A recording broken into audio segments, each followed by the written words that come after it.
सबसे पहले हम बात करेंगे ब्लड मैन ऑफ इंडिया के बारे में। ये उपाधि आपको कैसे मिली, इसके पीछे क्या कहानी है? मेरी जिंदगी का एक किस्सा है। जब मैं करीबन 13-14 साल का होता था, मैं एक हॉस्पिटल में गया। किसी पेशेंट को ब्लड की जरूरत थी। वहां पर काफी सारे उसके रिलेटिव भी थे।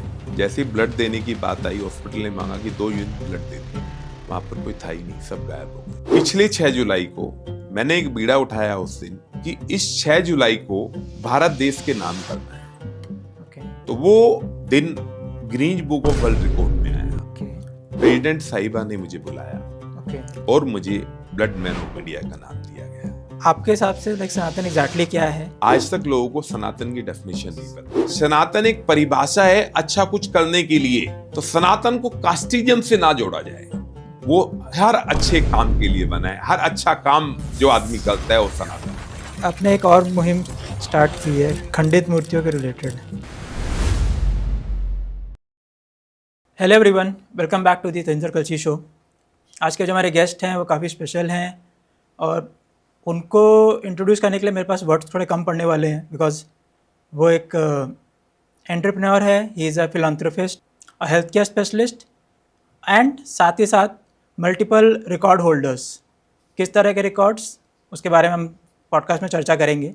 बट आई थिंक ये भी शायद कम है डिफ़ाइन करने के लिए कि उनकी क्या क्या उपलब्धियाँ हैं। इन्होंने काफ़ी सारे मूवमेंट्स इनिशिएट किए हैं, काफ़ी सारे मूवमेंट्स में पार्टिसिपेट किया है, जिससे लोगों तक काफ़ी हेल्थ केयर की सर्विसेज पहुंची हैं and providing like free medicines, जो इनकी मेन लाइक मुहिम्स में से एक है। Let's welcome our guest for today, that is doctor Basant Goyal, the owner and founder of Goyal medicos. इसके अलावा he is also known as the blood man of India. क्यों, कैसे, अगेन जानेंगे हम और इसके बारे में। Hello sir, welcome to the show. Hello, thank you for being our guest. अपनी जर्नी आप शेयर करने वाले हो आज हमारे साथ। I am blessed. जिनको नहीं पता आपके बारे में अभी उतना, या जिन्होंने वो जर्नी शायद आपकी नहीं देखी होगी, उनके लिए शुरुआत करेंगे। सबसे पहले लाइक आपका चाइल्डहुड कैसा रहा है? मेरा चाइल्डहुड कुछ अलग रहा। That's interesting actually. 5 साल का बच्चा क्या होता है, कुछ भी नहीं होता। मैं जब 5 साल का था तो मैं अपनी फार्मेसी को मैनेज करने लगा था। ओके। मेरा होम टाउन जो है बड़ौद के पास सरूरपुर एक जगह है मेरठ में, वहाँ से मैं बिलोंग करता हूँ। 5 साल का जब मैं था तो एक पैशन था, हरिद्वार से कावड़ आती है। हाँ जी। जो सावन के महीने में आती है। तो जो कावड़िया आते हैं वो पैदल आते हैं। करेक्ट। उनके पैर में छाले पड़ जाते हैं, पैर में दर्द हो जाता है, स्वेलिंग आई हुई होती है। तो मैं जब 5 साल का था तब मेरे अंदर सबसे पहला पैशन जो जागा वो कावड़ सेवा के लिए जागा। कि जो कावड़िया हरिद्वार से चलते हैं वो पूरा महादेव जाते हैं वो लोग। राइट। या अपने अपने मंदिरों में जाते हैं शिवरात्रि के दिन। तो मुझे ऐसा लगा कि सबसे पहली यदि सेवा शुरू करनी है तो वहाँ से करनी है। मैं 24 घंटे, जब वो 8-10 दिन का समय होता है सावन के महीने का, मैं उनकी सेवा में होता था। उनके पैर में छाले पड़ जाते थे, किसी के पैर दबा रहा होता था, किसी को मेडिसिन लगा रहा होता था, किसी कावड़ पकड़े होता था। तो वो पैशन तो वहीं से शुरू हुआ, जो मेरा होम टाउन है। 5 साल का, 5 साल की उम्र में, मतलब अगर मैं अपने बारे में बात करूं, मुझे तो शायद याद भी नहीं मैंने 5 साल की उम्र में क्या किया होगा। ठीक है। और आपने जो किया है आई थिंक बहुत ही एक्स्ट्राऑर्डिनरी है। मुझे नहीं पता ये कैसे आया थॉट आपके अंदर, बट जो भी आया अच्छा आया। उसके बाद आपने लाइक आगे चल के और भी चीज़ें स्टार्ट की। ओके। अब सबसे पहले हम बात करेंगे ब्लड मैन ऑफ इंडिया के बारे में। ये उपाधि आपको कैसे मिली, इसके पीछे क्या कहानी है? इसके बारे में मैं आपको बताता हूँ कि मैं ब्लड मैन ऑफ इंडिया कैसे बना। मेरी ज़िंदगी का एक किस्सा है। जब मैं करीबन 13-14 साल का होता था, मैं एक हॉस्पिटल में गया। किसी पेशेंट को ब्लड की ज़रूरत थी। वहाँ पर काफ़ी सारे उसके रिलेटिव भी थे। जैसे ही ब्लड देने की बात आई, हॉस्पिटल ने मांगा कि 2 यूनिट ब्लड दे दीजिए। वहाँ पर कोई था ही नहीं, सब गायब हो गए थे। उन लोगों को ऐसा लगा कि यदि आज हम ब्लड दे देंगे तो पता नहीं क्या हमारे साथ हो जाएगा। तो मैंने उसी दिन ये कसम खाई कि हर व्यक्ति के अंदर ये पैशन होना चाहिए कि ब्लड देने से कुछ नहीं होता। ब्लड देने से रादर हमें एक नई एनर्जी मिलती है। दूसरा, हम बैड सेल्स की बात करें, बैड सेल्स खत्म हो जाती है, नई सेल्स हमारे अंदर आ जाती है। और 4 घंटे में ब्लड दोबारा बन जाता है। ये लोगों का मिथ्या है कि यदि मैंने एक बार ब्लड दे दिया तो मैं 3-4 महीने तक ब्लड नहीं दे सकता। ओके। मैंने अपनी लाइफ में 4 घंटे बाद दोबारा ब्लड दिया हुआ है। 4 घंटे में? जी। तो सबसे पहले मिथ्या तो जो लोगों के बीच में था वो ये था कि ब्लड देना, और यदि ब्लड उन्होंने एक बार दे दिया तो वो सोचते थे कि हमें पता नहीं कितनी वीकनेस आ जाएगी। हाँ।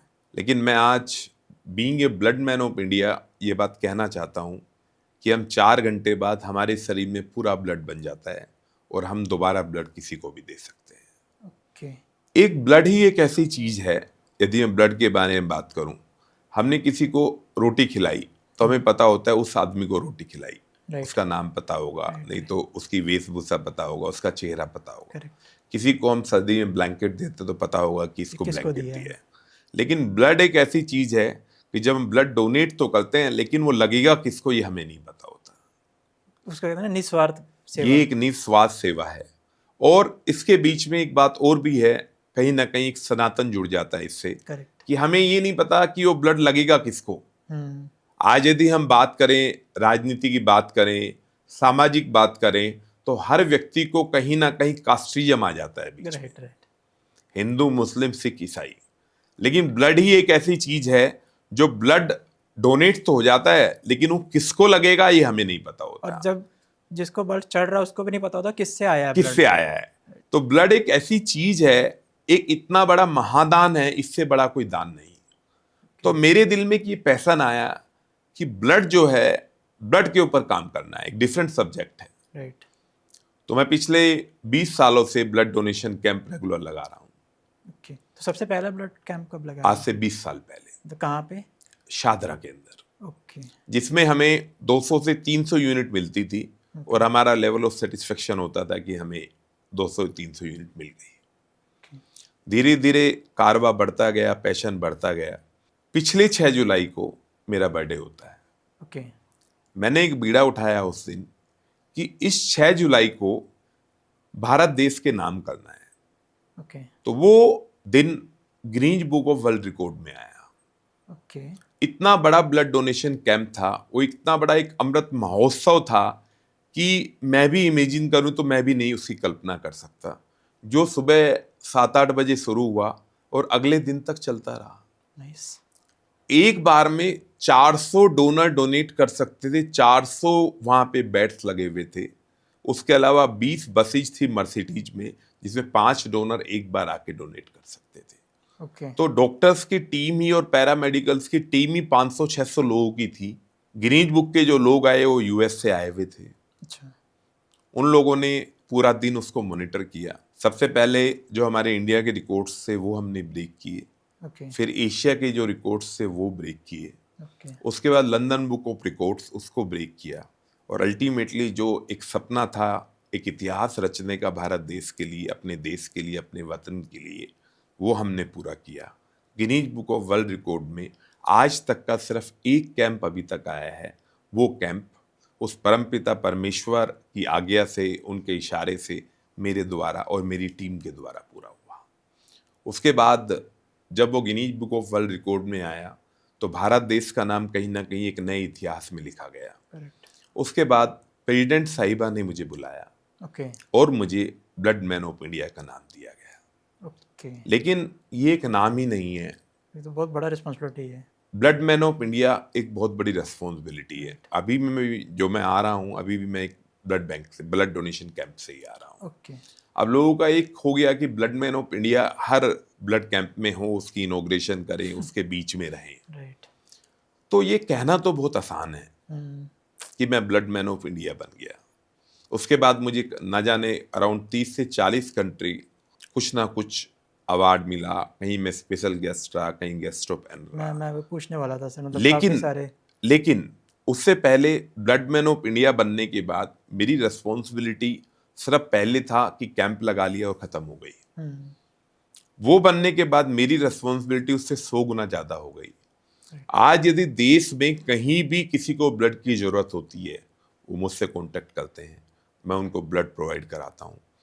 निःशुल्क सेवा है, ना उनको ब्लड देना है।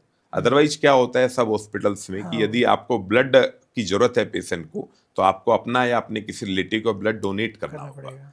तो उसमें कोई ब्लड डोनेशन नहीं होती। सीधा ब्लड सारे ब्लड बैंक से पैन इंडिया हमारा कॉन्टेक्ट है। ओके हम लोग वहाँ एक लेटर इश्यू करते हैं, वो उनको जिस ब्लड ग्रुप की जरूरत होती है वो ब्लड ग्रुप का उनको ब्लड प्रोवाइड करा देते हैं। तो फिर अगर किसी को ब्लड की रिक्वायरमेंट है वो आपको कैसे रीच आउट करेंगे? मेरी आप देखिए, यदि गूगल से प्रोफाइल मेरा देखें, हर जगह मेरा नंबर है। ओके मैं डायरेक्टली आपके माध्यम से भी मैं अपना नंबर एक बार शेयर करना चाहता हूँ, जी जी जरूर 9958574444।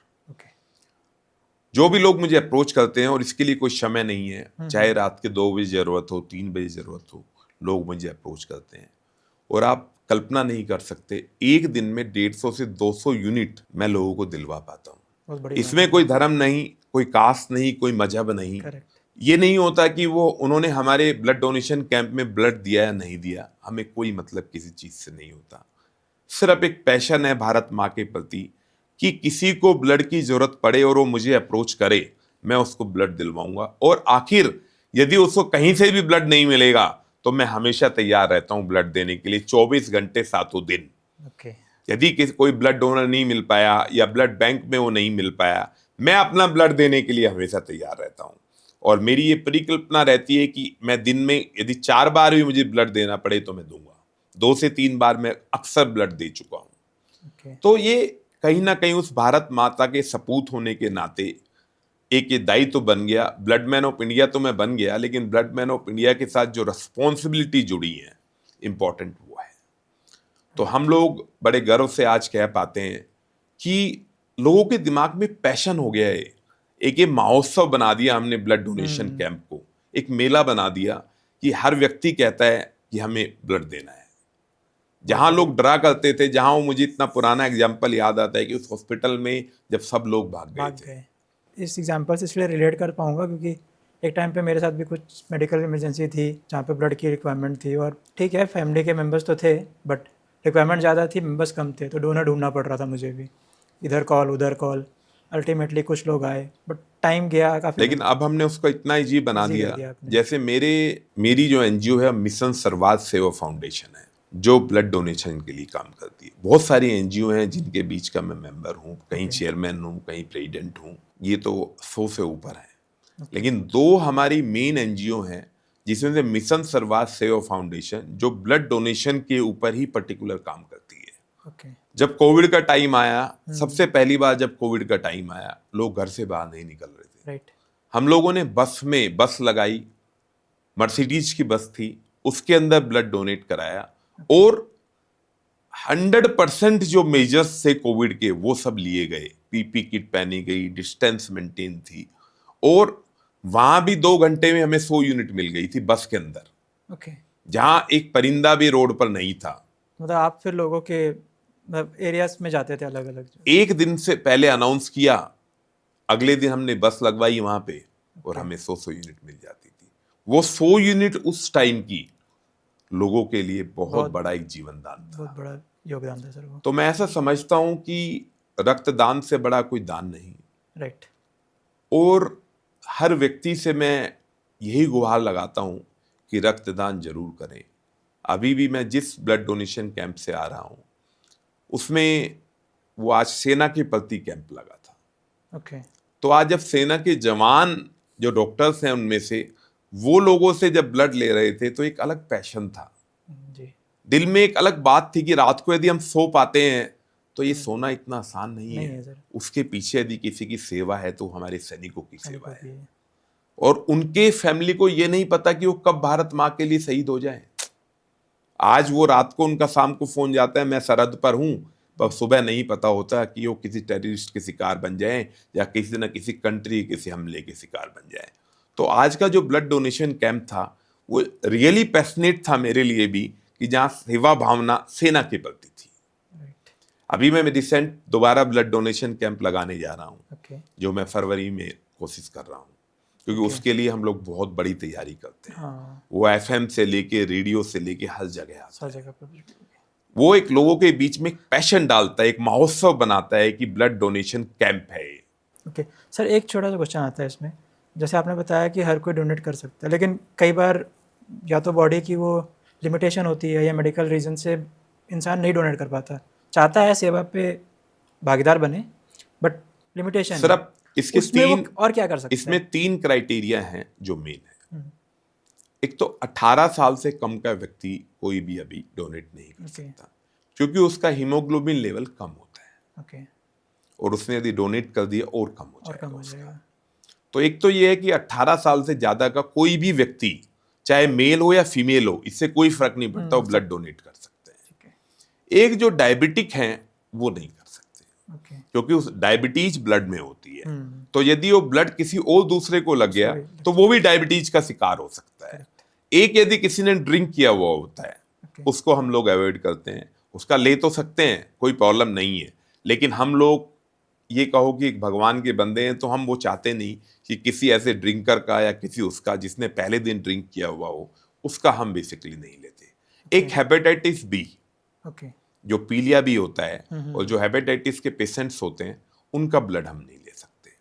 बाकी उसके अलावा ये तो बहुत कम एग्जाम्पल्स हैं, ऐसा नहीं कि डायबिटीज 100% है, 10-20-25% लोगों को डायबिटीज है। बाकी सब तो ठीक और है। एक हीमोग्लोबिन, कम से कम हीमोग्लोबिन 11 होना चाहिए। 11 से कम यदि किसी का हीमोग्लोबिन होता है तो उससे हम ब्लड नहीं लेते, क्योंकि हमें ऐसा लगता है उसने ब्लड तो दे दिया, कहीं ऐसा ना हो उसको उसी टाइम दोबारा लगाना पड़ जाए। सर मैं इसमें कुछ कहना चाहूँगा। हाँ, मैं पर्सनली मतलब कई बार जा चुका हूँ कि हाँ करूँगा डोनेट, और हर बार मेरा हीमोग्लोबिन 11 से नीचे ही आता है, पता नहीं क्यों। मतलब ठीक है, शायद लेकिन नहीं बन उसके पाया लिए कभी। भी एक मैं आपको बात बताना चाहूंगा, उसके लिए एक बहुत अच्छी रेमेडी है। ओके आप किसी मेडिसिन पे ना जाएं, आप रोज अनार का सेवन करें।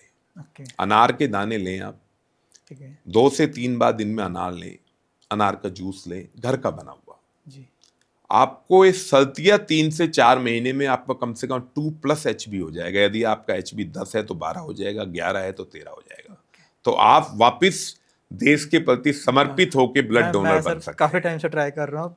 अब तो इस चीज़ पे काम करेंगे, कि आप अनार होपफुली लें, शायद फरवरी और वाले आज के कैंप में टाइम हम। में जो गाजर आ रही हैं, गाजर पालक, इसका जूस लें। ओके आपका कम से कम 2 से 3 यूनिट ब्लड बढ़ जाएगा, और उसके बाद आप ब्लड डोनर बने ना। ओके। बट जिन लोगों का फिर भी जैसे डायबिटिक है या इस तरह के रीजन से नहीं कर पा रहे हैं वो, बट उनके अंदर सेवा है कि हम किसी तरह से सेवा में भागीदार दें अपना, तो उनके लिए और क्या क्या तरीके हो उनके सकते लिए हैं? तरीका ये है कि वो ब्लड डोनर ना बने, वॉलंटियर तो बन सकते हैं। हाँ, तो उसके वो लिए भी सेम वॉलंटियर नंबर बन पे के कांटेक्ट हमारे कर साथ सकते हैं आए। आपके साथ? इतने ब्लड डोनेशन कैंप आज देश विदेश में हमारे हो रहे हैं, उन सब में करें ना, वो लोग राइट अपनी सेवा करें। जी, और आपके धर्म में तो जो सेवा भावना है वो तो एक अलग एग्जाम्पल है, उसके लिए तो मैं जितना कहूं मेरे पास कोई अल्फाज नहीं है। आज बंदा मर्सिडीज से उतरता है और वहां जाके जूते की सेवा कर रहा होता है, ये कोई छोटी सेवा नहीं है, बढ़िया ये बहुत बड़ी मानव सेवा है।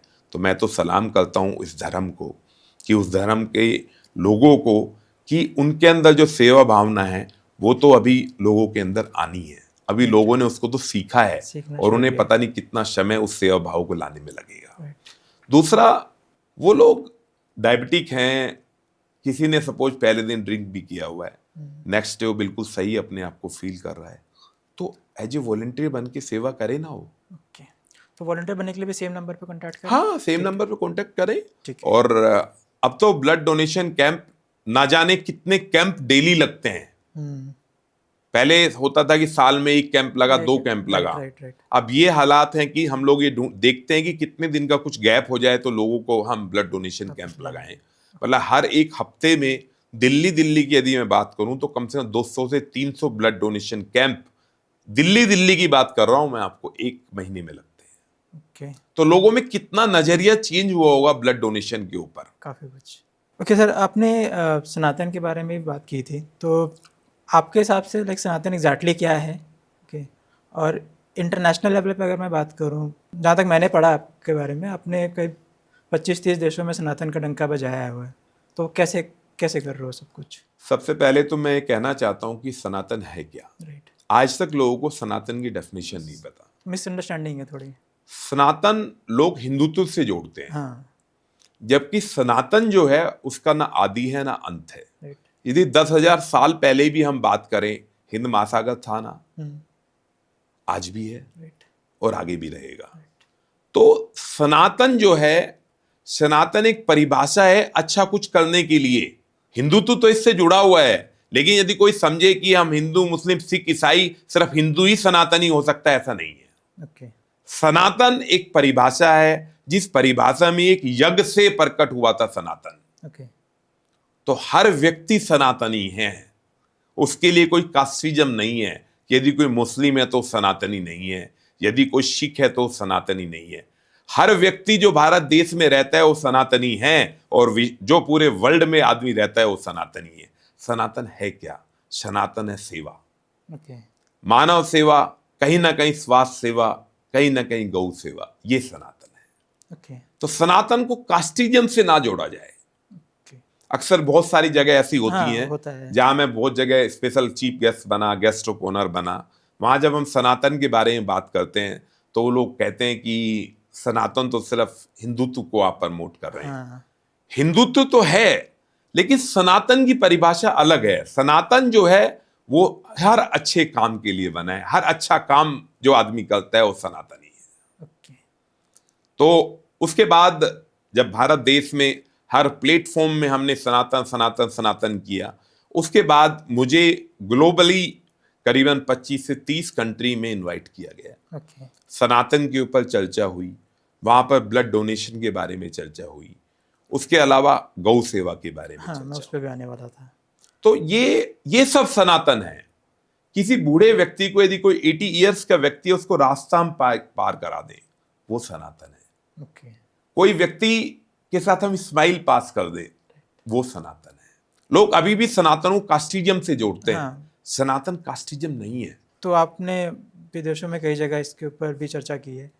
गौ सेवा के रिगार्डिंग आप क्या क्या कर रहे हो? मैं सबसे पहले तो गौ सेवा का एक बहुत छोटा सा एग्जाम्पल देना चाहता हूँ, जो मेरी जर्नी में गौशाला, गौ माता कहाँ से आई। मैं जब बहुत छोटा था तो गौ माता को रोटी देने जाता था। ओके। धीरे धीरे मुझे फील होने लगा कि गौ माता ही एक माँ है जिसके अंदर सारे देवी देवताओं का निवास है। ओके। यदि आप मंदिर में ना जाके भी सिर्फ गौशाला चले जाएं, गौ माता के साथ कुछ देर बिताएं, उनके साथ खेलें, जरूरी नहीं है आप कुछ लेके जाएं, गौ माता के साथ खेलकर तो देखो आपको अंदर से क्या फील आती है। तो मेरा एक विजन है गौ माता के लिए कि गौ माता को राष्ट्रीय मां बनाना है। ओके। और अभी हाल ही में एक संसद के सामने हमने एक प्रोग्राम किया था, उसमें तो एक अलग ही बात थी कि एक हमारा केस यूनेस्को में भी चल रहा है कि गौ माता को वर्ल्ड की मां बनाना है। इससे बड़ा पैशन क्या हो सकता है कि जब गौ मां हमारी वर्ल्ड की मां बनेगी तो इससे बड़ा सपना कोई साकार नहीं हो सकता। क्योंकि गौ माता ही एक ऐसी मां है जिसमें सारी देवी देवताओं का निवास है। और यदि गौ माता की चीजों की आप बात करें, गौमूत्र से हम कैंसर ठीक कर सकते हैं, किसी मेडिकेशन की जरूरत नहीं है। आज हजारों केस डॉक्यूमेंट्री हैं जो गौमूत्र से सही हुए हैं। वो क्यों सही हुए? क्योंकि उनमें देवी देवताओं का निवास है, सनातन जुड़ा हुआ है उससे। डायबिटिक पता नहीं कितने लोग आज सही हुए हैं गौमूत्र से। तो गौमूत्र का यूज करें और गौ माता को अपने दिल में रखें। गौ माता वो चीज है जिसको जितना कहा जाए उनके बारे में उतना कम है। आज गौशाला के बारे में बात करें, आज से यदि 20-30 साल पहले हम बात करें, यदि पिछले जमाने में बात करें तो गौशाला की बहुत बड़ी एक अलग चीज होती थी। आज के समय 20-30 साल पहले एक बार एक ऐसा समय भी आया जब गौ माता रोड पर घूम रही होती थी।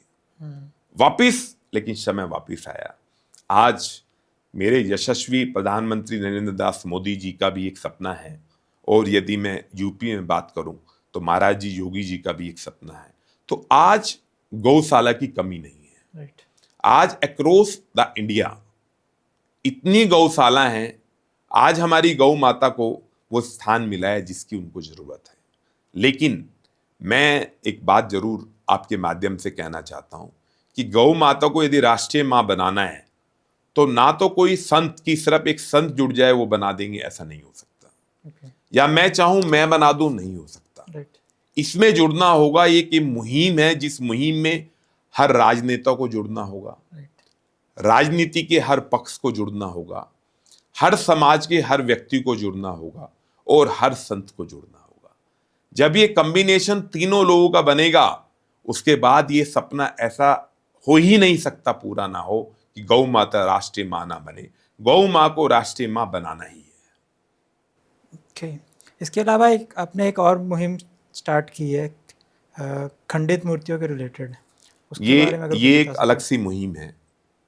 यदि आप सब लोगों ने कभी नोट डाउन किया होगा, लोग कोई मूर्ति खंडित हो गई, वो पीपल के पेड़ के नीचे रख रख के जाते चले हैं जाते हैं। या रोड पे रख जाते हैं। राइट। खंडित होने से पहले तो भगवान थे। हाँ, खंडित जैसे मूर्ति हो गई उस दिन भगवान खत्म हो गए, ऐसा नहीं है। नहीं होता ऐसा। तो हम लोगों ने एक मुहिम छेड़ी है इसके लिए। हमने इसके लिए एक रथ बनाया है। ओके। हम गली टू गली, पार्क टू पार्क जाएंगे। अभी हमने दिल्ली और एनसीआर में शुरू किया है, धीरे धीरे हम इसको पैन इंडिया शुरू करेंगे। ओके। हम हर गली से गली जाते हैं, लोगों से उनके घरों में पूछते हैं, यदि आपके घरों में कोई खंडित मूर्ति है वो हमें दीजिए।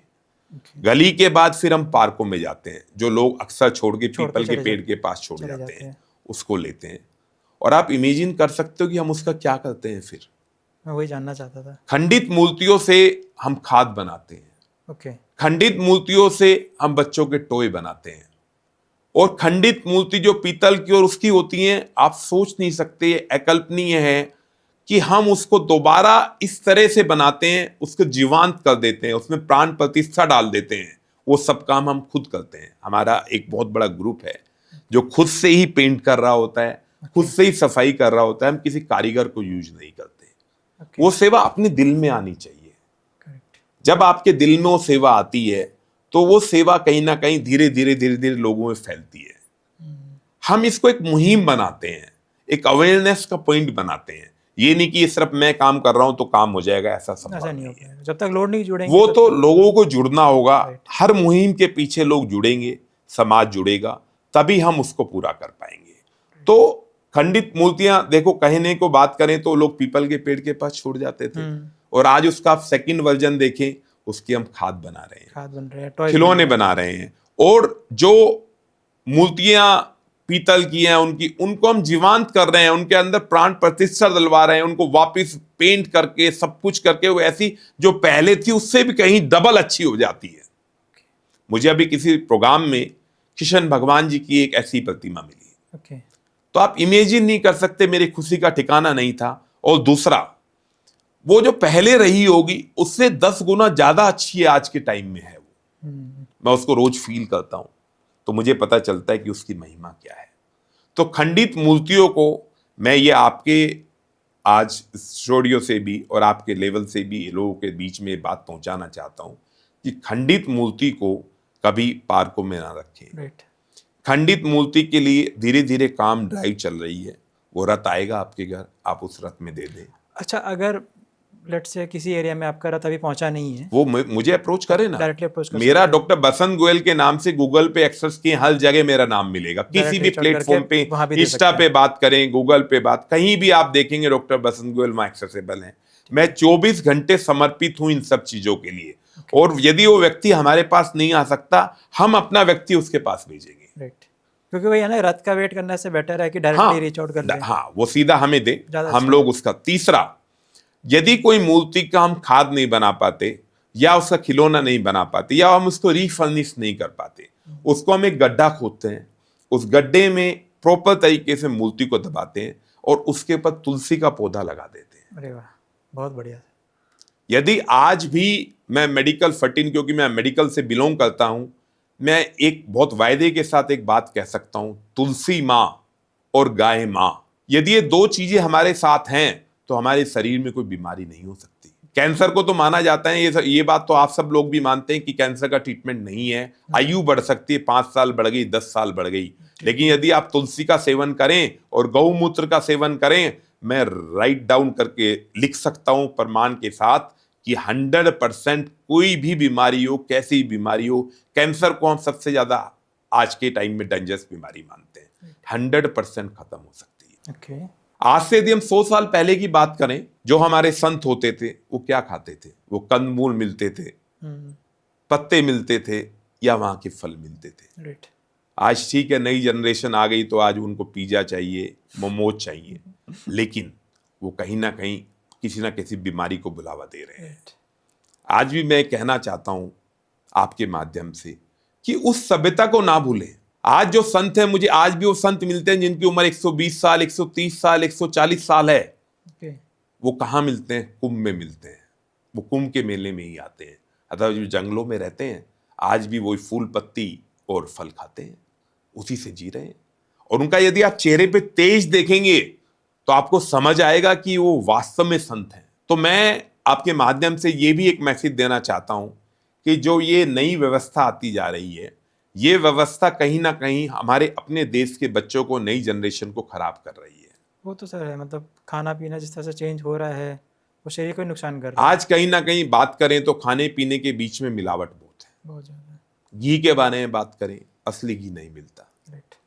हम बोलते हैं गाय का घी है असली, असली घी नहीं मिलता। नहीं मिलता सर। आप बात करें, किसी भी आइटम की बात कर लें, हर चीज में आज मिलावट है। सर मैं तो इसलिए रिलेट कर पाऊँगा क्योंकि मैं खुद एक छोटे शहर से हूँ, जमशेदपुर से। बचपन में ही बीता है। हमारे घर में खुद गाय भैंसें होती थी, तो हमने तो वही दूध मलाई मक्खन खाया है। और अब जब मार्केट का ख़रीद के खाओ तो वो डिफरेंस तो पता चलता है।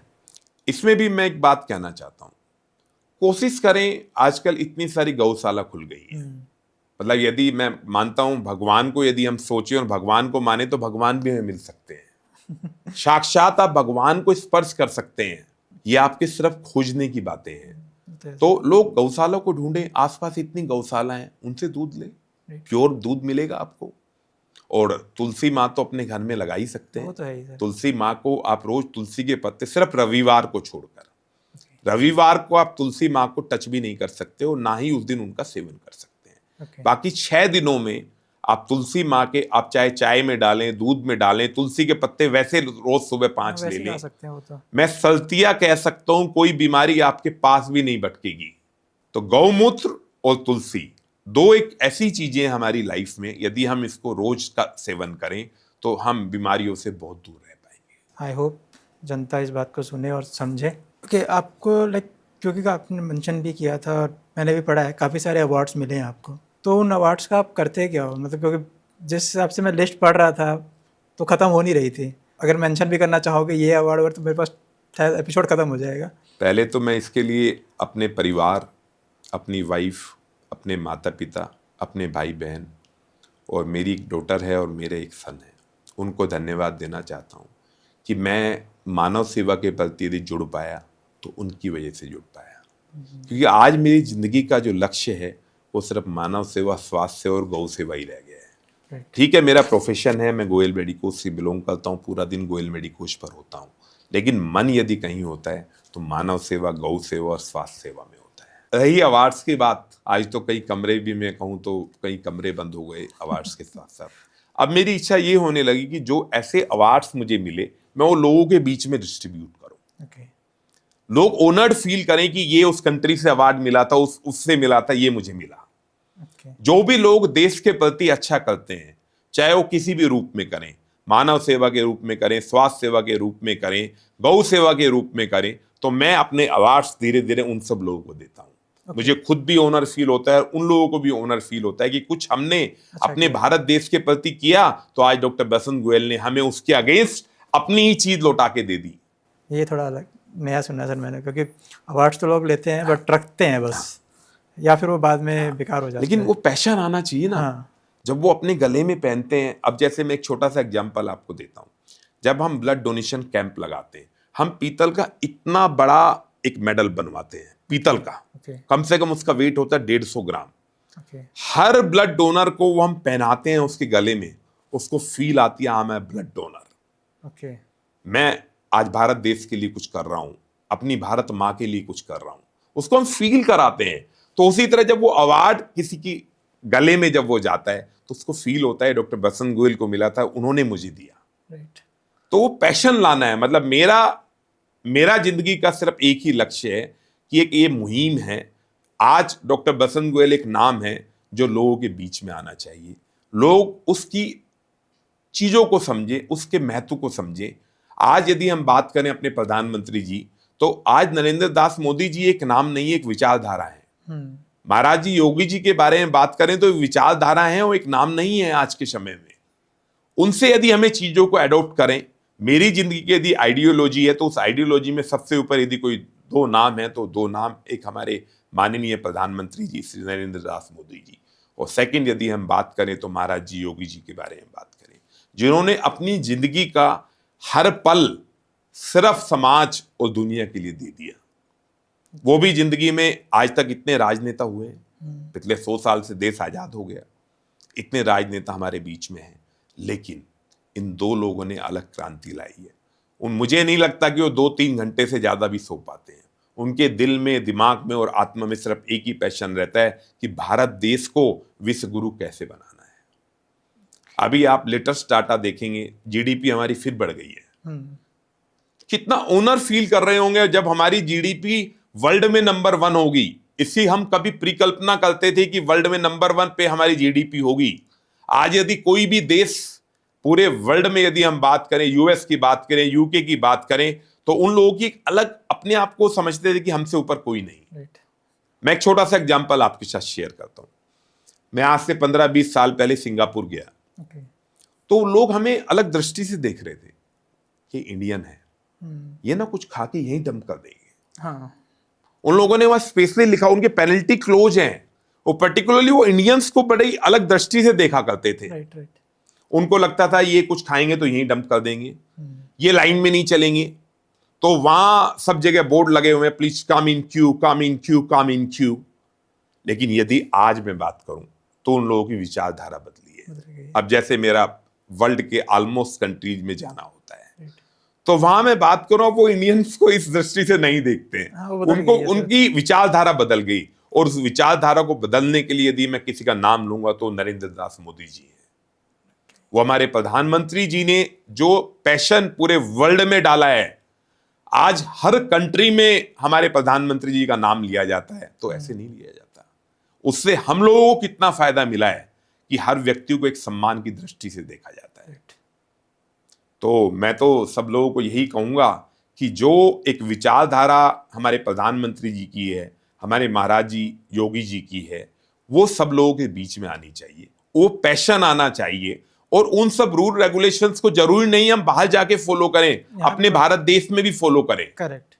ये तो मैं खुद मतलब ये कंट्री फर्स्ट की भावना जब तक हमारे अंदर नहीं आएगी तब तक चीजें नहीं होंगी। राइट। ये मैंने खुद ऑब्जर्व किया है जब मैंने भी बाहर ट्रैवल किया, कि हम बाहर जाके तो सारे ट्रैफिक रूल्स फॉलो कर रहे हैं, कचरा नहीं फेंकना, ये सब कुछ फॉलो कर रहे हैं कि वहाँ पे पेनल्टी का डर है। यहाँ आके हम भूल जाते हैं वो चीज़। मैं एक छोटा सा एग्जाम्पल देता हूँ। जब मैं सिंगापुर से आज से 10-15 साल पहले वापिस आया, तो हम लोग वहां, तो हमें क्यू में लगने की आदत हो गई थी, क्योंकि हर वक्त एक ही सेंटेंस गूंजता है, please come in Q, come in Q. लेकिन जब हम वापिस आए, तो जब वापिस इमिग्रेशन काउंटर पे आए, तो लोग एक दूसरे को ओवर पास करते हुए आगे जा रहे थे। लोगों में हो गया कि जो है ओवर पास करो, आगे चल दो। लेकिन वो 3 दिन मेरे अंदर तो पैशन चढ़ा हुआ था उन 3 दिन का। मैं उसके बीच में नहीं गया, मैं लाइन में ही गया। मैं खुद कहता रहा हूँ, जब मैं पहली बार इंटरनेशनल ट्रैवल करके आया, तो मतलब ऑलमोस्ट महीना रह के आया था मैं बाहर। अब वहाँ का आदत पड़ गई। जिस दिन मैं वापस आया हूँ, एयरपोर्ट से जैसे ही बाहर निकला, एक अलग सी फील आ रही है। अब लग रहा है यार कैसे मैनेज करूँ, कैसे एडजस्ट करूँगा मैं। टाइम लगा मुझे खुद को वापस यहाँ के हिसाब से एडजस्ट करने में, क्योंकि यहाँ तो कुछ चेंज नहीं हो रहा, तो मुझे वापस एडजस्ट करना। लेकिन मैं इसके बिल्कुल अगेंस्ट कहना चाहूँगा कि अब आपको एडजस्ट करने की जरूरत नहीं है, लोगों को एडजस्ट कराना है। हाँ। समाज को एडजस्ट कराना है, तो समाज को समझाना है ये बात कि यदि कोई भी चीज है जिसको डस्टबिन में डंप करना है, उसको डस्टबिन में डंप करें। यदि हमें कहीं क्यू में होना है तो क्यू में रहें। हम लोग व्यवस्थित रहें, डिसिप्लिन रहें। डिसिप्लिन बिना लाइफ नहीं जी जा सकती। अपने आप को डिसिप्लिन रखें, और डिसिप्लिन रख के देखो तो सही क्या मजा है। वो तो है सर। तो मैं वही मतलब कह रहा हूँ कि उस समय इतनी समझ नहीं थी शायद कि मैं दूसरों को उस तरह से प्रभावित कर पाता। आज समझ में आता है, तो अब कुछ जितना हो सके अपने लेवल पे तो फॉलो करते ही हूँ, आगे जिसको भी समझा सकूं। और 100% समझाना चाहिए। ये कभी ये बात ना समझें कि सिर्फ मैं चीज़ों को फॉलो करूं। हम चीज़ों को फॉलो करें, लोगों को समझाएं, अपनी बात को एक विचारधारा के रूप में रखें। और एक हमारा ही ऐसा कॉन्स्टिट्यूशन है जो ये कहता है कि आप अपनी किसी विचारधारा को लोगों के बीच में लेकर जाएं, समाज के बीच में लेके जाएं और इम्प्लीमेंट कराएं। किसी की कोई रेस्ट्रिक्शन उसके बीच में नहीं है। करेक्ट। ओके, क्योंकि आपने प्रधानमंत्री जी की बात की है, योगी जी की बात की है, तो अगर आपको आरएसएस या बीजेपी मिलके अप्रोच करे राजनीति में आने के लिए, तो आपका क्या एक विचार रहेगा? मेरा ऐसा मानना है, यदि आज का जो समय चल रहा है बहुत अच्छा समय है, इससे अच्छा समय भारत देश के लिए नहीं आ सकता।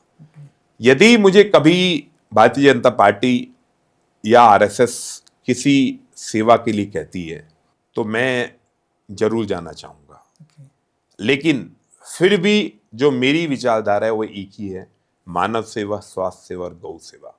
यदि मैं कभी राजनीति में कदम रखता हूँ, पहले तो मेरी कोशिश है कि मैं शायद राजनीति में कदम ना रखूं, क्योंकि मुझे जो मेरे दिल और आत्मा और शरीर से जो एक विजन है वो सिर्फ एक ही है, मानव सेवा, स्वास्थ्य सेवा और गौ सेवा।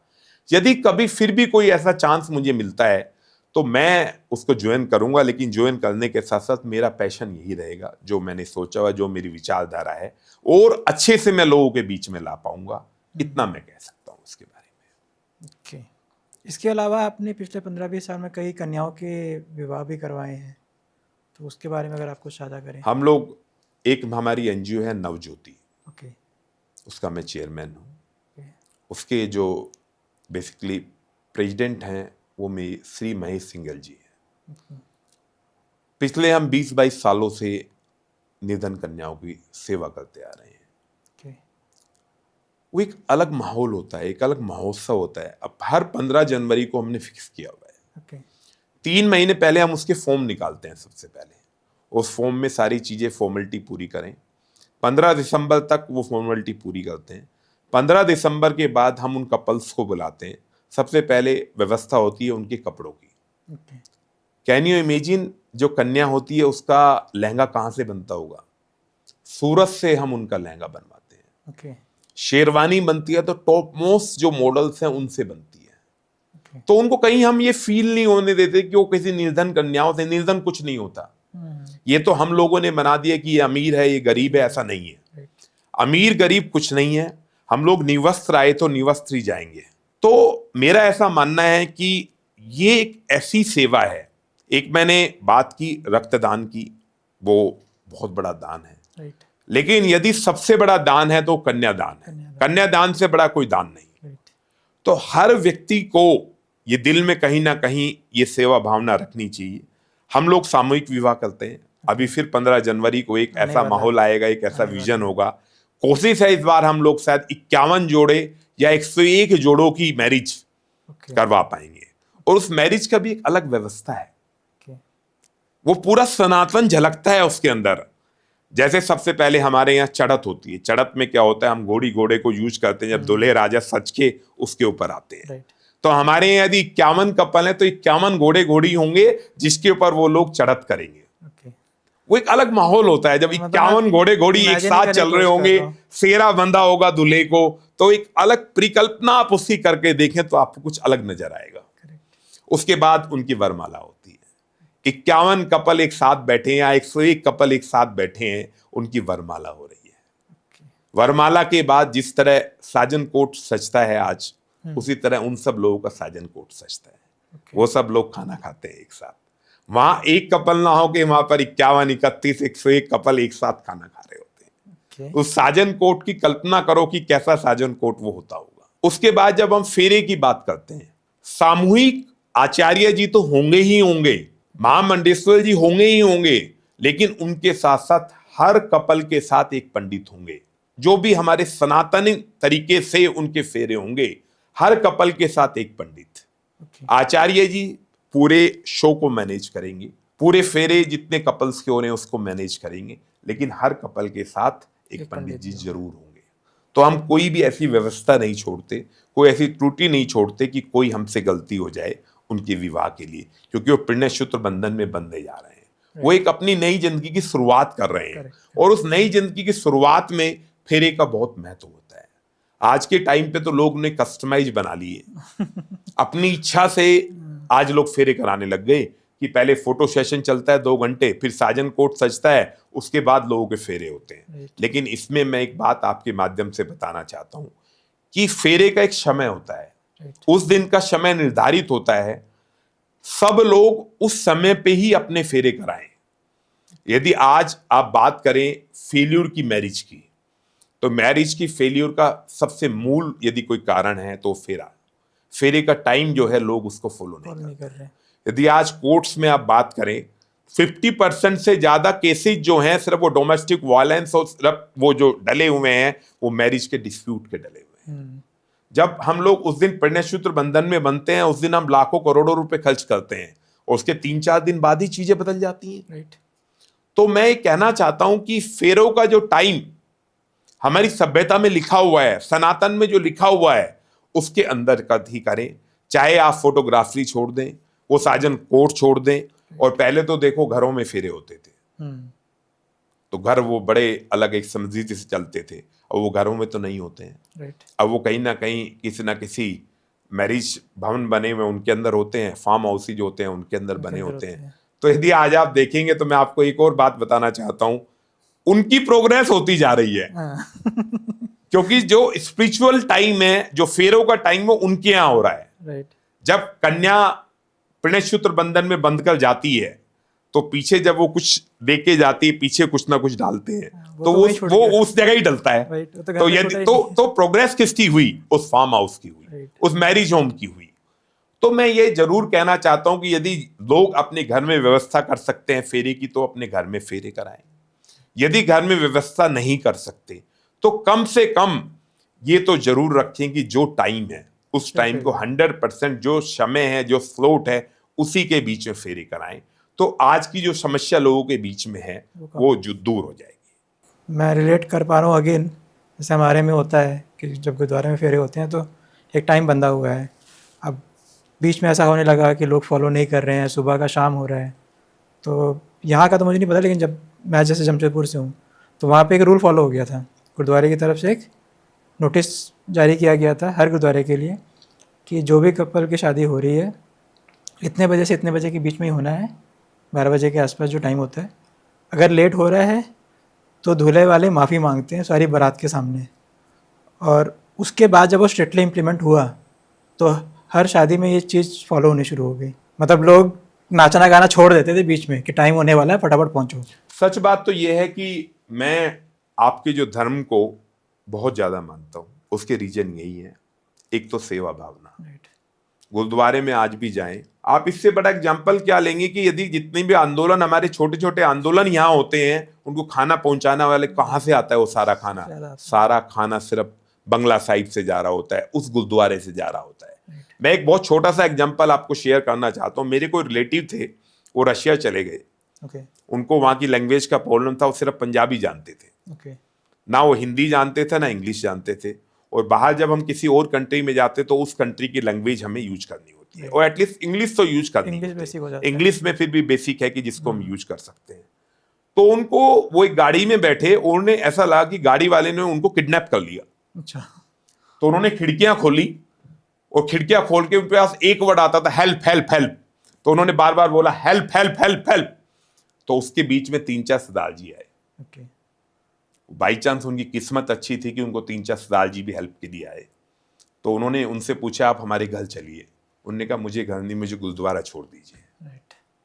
तो ये आप ग्लोबल बात करेंगे, हमारा भारत देश तो इससे समृद्ध है ही है। यदि मैं पूरे ग्लोबली भी बात करूं, यदि किसी को कहीं कोई डेरा ना मिले, गुरुद्वारा हर जगह होता है। वो वहां जाए, उसको वहां खाना भी मिलता है, रहना भी मिलता है, और निःशुल्क मिलता है, और सेवा भाव भी मिलता है। तो ये जो आपके धर्म में कॉन्सेप्ट है, सिख धर्म में, यदि दिन में एक शादी होती है गुरुद्वारे के अंदर, उसमें समय निर्धारित किया जाता है। और सबसे अच्छी बात जो आपने कही, पेनल्टी। एक ना, एक ही फोबिया है, एक ही फियर है जो होना चाहिए। हर आदमी के बीच में ये बात होनी चाहिए, सिर्फ आपके बीच में नहीं, कि यदि जो समय दिया गया उसी समय में फेरे होने चाहिए। यदि उस समय में वो फेरे नहीं करवा पाते तो लड़के लड़की वालों को माफी मांगनी चाहिए पूरे समाज के सामने कि हम समय से नहीं करवा पाए। ये सब चीज चलती रहेंगी, डांस चलता रहेगा, पार्टी चलती रहेंगी, खाना चलता रहेगा, लेकिन जो उनकी लाइफ है, वो तो पूरी लाइफ की है। ये पूरी जिंदगी की बात है। तो पूरी जिंदगी के मामले में कोई कंप्रोमाइज ना करें, और यदि लोग इसको फॉलो करें, फेरे के समय को बिल्कुल फेरे के समय से पूरा करें, मैं ऐसा समझता हूं कि हमारी कोर्ट में करीबन 40% केस खत्म हो जाएंगे। अदरवाइज आप देखें तो एक साल में चीजें बदलने लगती हैं। एक साल तक कुछ छोटी छोटी खटपटें होती हैं, वो एक धीरे करके इतनी बढ़ जाती हैं कि वो लोग डाइवर्स पे पहुंच जाते हैं। और डाइवर्स पहले तो क्या होता था, समाज के लोग बैठते थे और आपस में हो जाता था। अब वो चीज चलती है कोर्ट में एक एक के ऊपर 20-20, 30-30 तरीके के एलिगेशन लगे होते हैं। सालों केस चलते हैं। ऐसी जरूरत क्यों आए? पहले ही सब कुछ ठीक हो जाए। सब कुछ ठीक हो जाए। दूसरी बात, मैंने जो फील किया इस मामले में, ईगो। आज यदि हम कपल की बात करें, जब तक उनकी मैरिज होती है तब तक तो अपने आप को बड़ा अच्छा उनका समय बीतता है। मैरिज फिक्स होने से और मैरिज होने तक के बीच में तो बहुत बार घूमने जाना होता है, अलग अलग, आजकल तो इतनी सारी नई नई चीजें होने लग गई, वो सब चीजें करते हैं। लेकिन मैरिज होने के बाद चीजें बदल जाती हैं। राइट। उस दिन वो जो उनके हस्बैंड होते हैं वो कहते हैं जी मेरा अधिकार है कि आप तो मेरी वाइफ हैं, फंडामेंटल राइट है मेरा आपके ऊपर कि आप चाय बना के आप ही लाओगे। और वाइफ क्या कहती है कि मैं तो वर्किंग हूं जी, आप सुबह की मॉर्निंग टी आप पिलाओगे जी मुझे। वो चाय की कलेश और हो रही है। जैसे ही चाय का मामला हुआ, चाय पी क्लेश शुरू हो गया। बाकी बात तो आप छोड़ दो, खाने तक तो अभी हम पहुंचे ही नहीं है। हम तो सुबह की शुरुआत की बात कर रहे हैं, सिर्फ मॉर्निंग टी की। लोगों के बीच में ये ईगो जो वर्ड है, इसको लोगों को खत्म करना होगा। उनको हमेशा, मैं इसके बहुत दो छोटे छोटे आपको एग्जाम्पल देता हूं। यदि हम पेड़ से कल्पना करें, एक पेड़ है जिसके ऊपर कोई फल पत्ते वृक्ष नहीं है, और एक पेड़ है जिसके ऊपर फल फूल लगे हुए हैं। जब आंधी और तूफान आता है, जिस पर फल नहीं होते वो पूरा का पूरा पेड़ पूरा गिर जाता है। राइट। जिस वृक्ष पर फल लगे होते हैं वो थोड़ा सा झुक जाता है, दो चार फल गिर जाते हैं नीचे, और कुछ नहीं होता। राइट। दूसरा एक एग्जाम्पल मैं लूंगा तो आपको सोचकर बड़ा अच्छा लगेगा, कछुआ। कछुए की एक अलग सी कहानी है कि जब उसके ऊपर कोई संकट आता है तो अपने आप को ऐसे कोलैप्स कर लेता है। राइट। जैसे वो संकट खत्म होता है वो अपने आप को ऐसे कर लेता है। तो ये दो चीजें ऐसी हैं अपनी जिंदगी में, जो आदमी अपने आप को उसके सांचे में डाल ले, अपने आप को वृक्ष मान के चले कि मुझे भगवान ने दिया, आज कुछ परमपिता परमेश्वर ने दिया है, तो उस परमपिता परमेश्वर ने जो दिया है उसको नवाजना है, उसको ईगो नहीं बनाना है। यदि आज हमें एक बहुत अच्छी जॉब मिली है तो उस जॉब का मतलब ये नहीं है कि हम सिर्फ हम पैसे हम 4-5 लाख रुपए कमा रहे हैं, हमारे अंदर ईगो है जी ये काम करेंगे मैं तो नहीं करूंगी। हाँ। तो ये हमें हमेशा वृक्ष की तरह देखना होगा कि आपको आपके ऊपर फल लग गए हैं, उतना आपको झुक जाना पड़ेगा। जितना आप झुकेंगे उतना ज्यादा आप लोगों का आशीर्वाद लेंगे, अपने माता पिता का आशीर्वाद लेंगे, और जो जितने केसेज होते हैं, आज डाइवर्स की बात करें तो ये सब खत्म हो जाएंगे। अपनी ईगो को हमें खत्म करना होगा। और पुण्यसूत्र बंधन में जब हम बनते हैं तो उस जो 7 फेरे की मान्यता है कि वो 7 फेरे लिए किस लिए जाते हैं, उन 7 फेरों के जो सेंटेंस हैं उनको हम यदि वैदिक तरीके से देखें और उनको हम 100% फॉलो करें तो ईगो नाम की चीज भी नहीं आएगी हमारे अंदर। होता है सर, आपने लेप्रोसी के भी काफ़ी परिवारों को अडॉप्ट किया हुआ है। अब लेप्रोसी कई लोगों को शायद नहीं भी पता कि एग्जैक्टली होता है क्या है, तो एक तो आप उसके बारे में बताएं, और ये आपका जो मुहिम है थोड़ा उस पर भी हाईलाइट करें। ये एक मेरी अलग ड्राइव है। बिल्कुल आपने सर काफ़ी सारे ड्राइव चला रखे हैं। लेप्रोसी क्या है? लेप्रोसी को हिंदी में कोढ़ बोलते हैं। कोढ़ क्या होता है? उनकी उंगलियां मुड़ने लगती है, ओके। पैर मुड़ने लगते हैं, तो उनको उतना उतना कट कर दिया जाता है। ओके। तो लोग क्या समझते हैं कि ये कम्युनिकेबल डिजीज। कम्युनिकेबल डिजीज किसको बोलते हैं? फैलने वाली बीमारी। राइट। ये फैलने वाली बीमारी नहीं है। ओके। यदि किसी व्यक्ति को कोई लेप्रोसी से पीड़ित है तो दूसरा यदि उसको टच कर लेगा तो उसको लेप्रोसी नहीं होगा। लेकिन लोगों में मिथ्या है कि वापिस जो है मैंने किसी को टच कर लिया तो मुझे भी कोड हो जाएगा, उसको कोड नहीं होगा। आप सुन के चौंक जाओगे, मैंने 6500 परिवार अडॉप्ट किए हुए हैं। मैं अपनी होली और दीपावली यदि कहीं मनाता हूं तो सिर्फ लेप्रोसी परिवार के साथ मनाता हूं। उन लोगों को, मैं पिछली होली की ही बात करूंगा, मैं 400 किलो चंदन, 1000 किलो फूल की कलियां, गुलाब की फूल की मिठाई लेके गया 1000 किलो, उन सब परिवार के साथ बिताया। वो भी तो हमारा हिस्सा है ना। लोग ऐसा सोचते हैं कि लेप्रोसी आ गया तो वो उससे दूर हो जाएंगे हम लेप्रोसी पेशेंट से। उन लेप्रोसी पेशेंट के जो बच्चे हैं बिल्कुल ठीक हो रहे हैं। मैं भगवान से डरकर ये बात कहता हूं, मैं 100 से ज्यादा बच्चों की एजुकेशन हर साल लेके रखता हूं। कोई इंजीनियरिंग कर रहा है, कोई LLB कर रहा है, वो लेप्रोसी के ही बच्चे हैं और नॉन लेप्रोसी हैं। तो लोगों का जो मिथ्या ये है कि लेप्रोसी जो लोगों को होती है, इशारा करके मैं इसलिए बता रहा हूं कि लोग इससे और अच्छा से समझ पाएंगे। लेप्रोसी किसी को फैलता नहीं है। आप लोग उनके अंदर उनके साथ जुड़े, सेवा भाव लाएं। एशिया का सबसे बड़ा यदि लेप्रोसी का सेंटर है तो वो शादरा के अंदर है।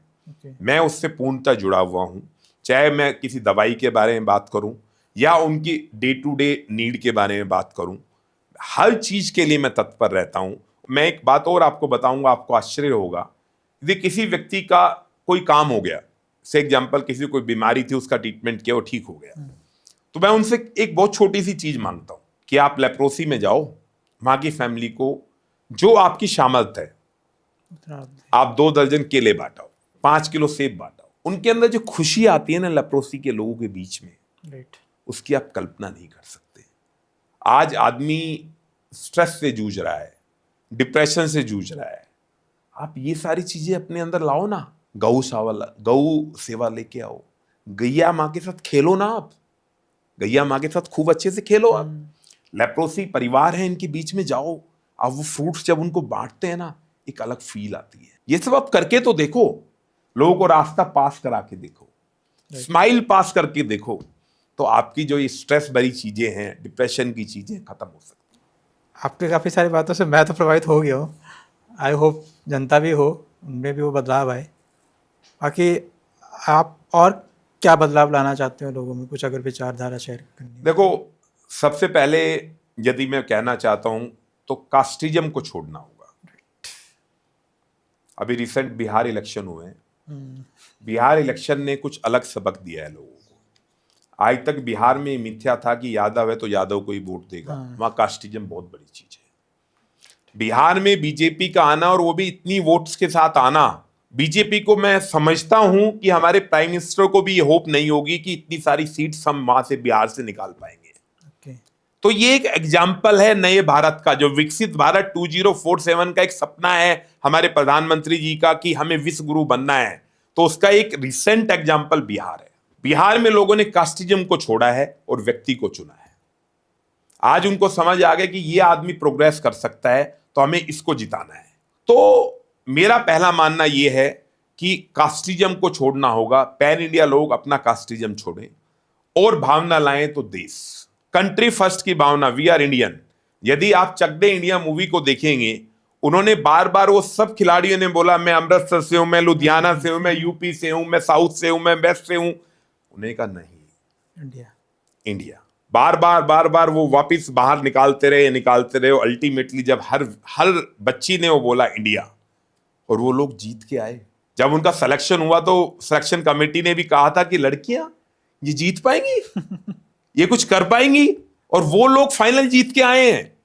तो ये क्या था? ये पैशन था। उस कास्टिज्म को छोड़ के उन सब के अंदर एक देश के प्रति भावना थी कि भारत देश को जिताना है। तो लोगों को कहीं ना कहीं मैं ऐसा सोचता हूं कि भारत देश के प्रति कंट्री फर्स्ट की भावना लानी पड़ेगी। मैं एक बहुत छोटा सा एग्जांपल आपको शेयर करता हूं। जब पहली बार हमारे प्रधानमंत्री मोदी जी लंदन गए, यूके गए, तो उन्होंने एक नई मुहिम वहां पर बात की, वहां के प्राइम मिनिस्टर से, प्रेसिडेंट से, कि एक आप अवार्ड, भारत कीर्तिमान अवार्ड, आप भारत देश के किसी व्यक्ति को आप सिलेक्ट करिए हर साल, उनको दीजिए। वो पहला मौका मुझे मिला, भारत कीर्तिमान अवार्ड से मुझे नवाजा गया। तो मेरा एक बहुत पुराना दोस्त, कपिल उनका नाम है, वो लंदन में पिछले 30 सालों से है। मुझे एक अच्छा मौका था कि मुझे लंदन पार्लियामेंट के अंदर वो अवार्ड से नवाजा जा रहा था, तो मैं उनके घर पे रुका। कैन यू इमेजिन कि वो व्यक्ति पार्लियामेंट के अंदर ही नहीं गया। वो कहता है जी आप इनवाइटी हो, आप जाइए, मैं तो इनवाइटी नहीं हूं। प्रोग्राम लंबा था, 4-5 घंटे का प्रोग्राम था। अब 4-5 घंटे मेरा वो फ्रेंड रोड पे घूमता रहे, ये कितनी अजीब बात है। मैंने उसको बहुत रिक्वेस्ट की, तब वो मेरे साथ अंदर गए। तो ये क्या है? ये एक डिसिप्लिन दिखाता है और एक कंट्री के प्रति भावना दिखाता है कि मुझे अवार्ड मिलना है, मैं इनवाइटी हूं, आप इनवाइटी नहीं है। हमारे यहाँ तो क्या होता है, एक के साथ 10 फ्री होते हैं। चलो जी, चलो। तो ये कहीं ना कहीं ये डिसिप्लिन वाली जो भावना है, ये अपने अंदर जरूर लानी होगी हमें।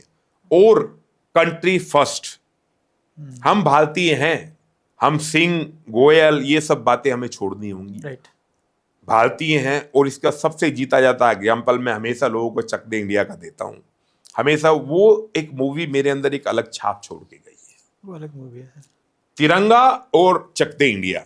ये 2 मूवी एक ऐसी मूवी है जो देश के प्रति समर्पित है, और मैं उनको करीबन अब तक 300-400 बार देख चुका, पर मेरा मन नहीं भरता उन्हें देखने। वो सर जब आती है तो देख ही लेते हैं हम भी, कि उनके अंदर एक अलग बात है कि यदि देश के प्रति यदि कोई टेररिज्म एक्टिविटी होती है तो कैसे खत्म होनी है, वो जज्बा उन लोगों से सीखो। आई थिंक काफ़ी कुछ और भी है जो हम शेयर कर सकते हैं, बट थोड़ा समय का अभाव है, तो आज के लिए तो हम यही अभी ख़त्म करेंगे। बट होपफुली हम फिर से बैठेंगे और चर्चा करने के लिए, आपके आगे की मुहिम के बारे में बात करने के लिए। आपकी जर्नी काफ़ी इंस्पायरिंग है, काफ़ी अलग है। मैं तो प्रभावित हुआ हूँ, एंड आई होप कि जो हमारे लिसनर्स हैं वो भी उससे प्रभावित हो और आपकी मुहिम से जुड़ें। आपने सिर्फ टाइटल्स नहीं जीते हैं, आपने एक अलग लाइफ चुनी हुई है जो अलग ही पाथ पे चल रही है, तो that is different. Thank you so much for being part of my show.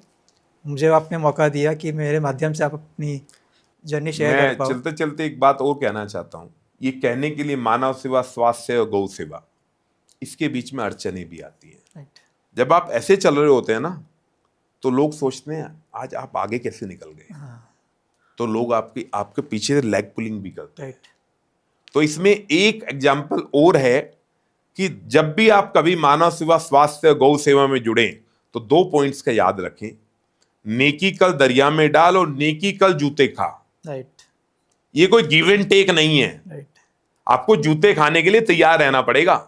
अभी जैसे हमारे बोर्ड्स 15 जनवरी के लिए लगे हुए हैं, रात को लोग 4 बजे फोन कर देते हैं कि सर वो फॉर्म कहाँ से मिलेगा, उसके ऊपर बोर्ड पे लिखा हुआ है, जबकि फिर भी वो बोल देते हैं कि जी कहाँ से मिलेगा। लेकिन यदि हम उनको जवाब, कोई रूखा सूखा उनको जवाब दे दें, आज के फोन में, सबके फोन में रिकॉर्डिंग होती है, अगले दिन ही वायरल कर देगा कि जी ये कहते तो समाज सेवी अपने आप को वर्ल्ड रिनोन समाज सेवी कहते हैं, और हमने तो फोन किया, इन्होंने तो जवाब दिया जी उस पर देख लो। तो ये एक बात और है कि अपनी ईगो को खत्म करके जैसे जैसे आप ऊंचाइयों को छूते हैं, आपको हमेशा लेग पुलिंग के लिए लोग हमेशा मिलेंगे। आपको 2 ही चीजें याद रखनी होंगी, नेकी का दरिया में डाल और नेकी का जूते खा। जूते यदि आपको खाने हैं, आपको तैयार रहना है जूते खाने के लिए, तभी आप आगे बढ़ सकते हैं, अदरवाइज आप इन सब चीजों का अडॉप्ट नहीं कर सकते। इन्हीं शब्दों के साथ मैं विराम देता हूं, और भारत माँ की जय। जो एक हमारे प्रधानमंत्री मोदी जी का जो सपना विकसित भारत 2047 है, मैं ऐसा समझता हूं कि हम उसको 2047 से कहीं पहले पूरा कर लेंगे। लेकिन उसे पूरा करने में सब लोगों का सहयोग चाहिए, पूरा समाज, पूरी राजनीति और पूरा संत। यदि तीनों लोग हमारे साथ हैं तो मैं ऐसा मानता हूं कि हम 2047 से बहुत पहले अपने भारत देश को विश्व गुरु बना पाएंगे, और यदि विश्व गुरु बनता है तो एक नया इतिहास होगा, और जिसकी तरफ हम बहुत तेजी से अग्रसर हैं। यदि आप पिछले 15-20 सालों से पहले की बात करें, इन 15 सालों की बात करें, तो आपको बहुत बड़ा डिफरेंस नजर आएगा। वो तो है, आप फील करेंगे अपने अंदर से कि समय बदल चुका है। और आज मैं इसी आपके पॉडकास्ट से यही एक लास्ट मैसेज देने जाता हूं चलते चलते, कि हर व्यक्ति को एक नई विचारधारा के साथ जुड़ना चाहिए। अपने आप को ये ना सोचें कि मुझे पैसे से सेवा करनी है, पैसों से सेवा की जरूरत नहीं है। सेवा के और भी आप सिर्फ शरीर, दिल और आत्मा, इन 3 चीजों से सेवा करें, भगवान उसको स्वीकार करेगा। और एक बात और बता दूं, पहले जमाने में होता था जब बही खाता होता था, यदि आपने कभी सुना हो, एक लाल सी बुक होती थी, उसे बही खाता बोलते हैं। वो बनिया जो है, बनिया वर्ड बेसिकली सारे बिजनेसमैन के लिए यूज किया जाता है, जो बही खाते में काम करते हैं, जो बही खाते में काम करते हैं। आज भी बहुत सारी छोटी जगह है जहां बही खातों में काम होते हैं, लेकिन आज भगवान जी ने ना लैपटॉप ले लिया और साथ साथ उन्होंने कलर प्रिंटर रख लिया, और उनकी कमांड्स हैं। अब उनको ना कोई हिसाब किताब नहीं जोड़ना पड़ता। क्या विश्वास कर सकते हैं? आपको एक मैं ऐसी आश्चर्यजनक बात बताने जाऊंगा। रात को 11:59 पर हमने जो आज पूरे दिन में किया है उसका लेखा जोखा जोड़कर वो प्रिंट आउट दे देते हैं और अपने यहाँ सेव कर लेते हैं कि हमारा पुण्य कितना है, पाप कितना है। हमारे भारत देश में इसके अनुसार तो सीए साहब जो हैं वो साल में एक बार बैलेंस शीट बनाते हैं, लेकिन वो परमपिता परमेश्वर रोज आपकी बैलेंस शीट बनाता है। रोज 11:59 पे आपकी बैलेंस शीट बनती है। आपके पाप और आपके पुण्य दोनों कैलकुलेट होते हैं। और मैं ये बात बड़े गर्व से कहना चाहता हूं कि यदि आप लोग पुण्य की जिंदगी जीना चाहते हैं, पुण्य रूपी यज्ञ में जिंदगी जीना चाहते हैं, तो आपको भगवान, हम तो इतना सा कदम बढ़ाते हैं, उससे 100 गुना बड़ा अपने जगह बना देते हैं। इन्हीं सब शब्दों के साथ मैं अपनी बात को विराम देता हूं। वंदे मातरम, भारत माता की जय। Once again thank you for sharing your journey and जितने भी हमारे लिसनर्स हैं उन सब के लिए, अगर आप भी इस एपिसोड से प्रभावित हुए हो, आपकी विचारधारा में थोड़ा सा ही बदलाव आता है, तो ये एपिसोड सक्सेसफुल है आज का। और आपको कुछ भी इसमें अच्छा लगा है तो इस एपिसोड को लाइक करना, अपने दोस्तों में शेयर करना, ताकि उन तक भी वो विचारधारा पहुँचे, उनमें भी वो बदलाव आ सके। इसी बात के साथ आज का एपिसोड ख़त्म करते हैं। अगले एपिसोड में फिर मिलेंगे किसी और के साथ उनकी जर्नी शेयर करने के लिए। Till then stay safe. Thank you.